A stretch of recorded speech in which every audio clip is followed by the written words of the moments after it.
Hi, this is Matt with AppliancePartsPros.com. Today we'll be showing you how to repair your appliance.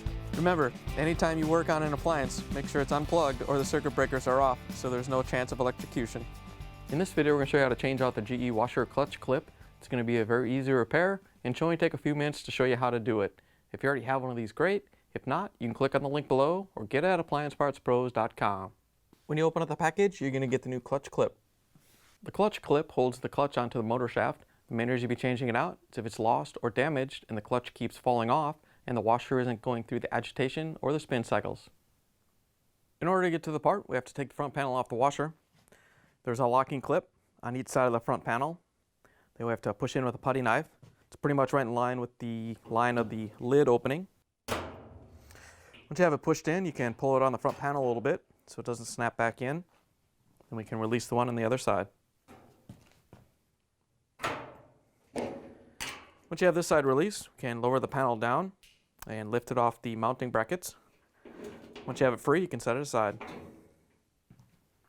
Now that we have the front panel off, we're down at the bottom of the washer. In the center, right below the motor, is where the clutch and the clutch clip is mounted. To get the clutch clip off, there's a little locking tab right here that kind of pushes up against the shaft. So we're going to take a putty knife and kind of flex it down a little bit so that's released. Then we can tap on the putty knife with a hammer to get the clutch clip to come off.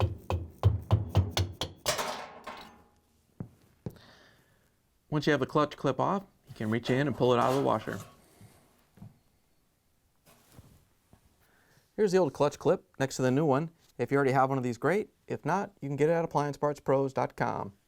If the clutch dropped down while the clip was off, you have to lift it up and make sure it goes all the way up onto the shaft so you can see the little cutouts where the clip goes.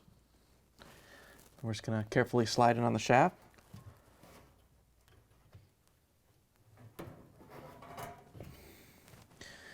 Once you have it started, we're going to turn the clutch and motor a little bit so we can tap on the back with a flathead screwdriver and a hammer and get it to seat all the way.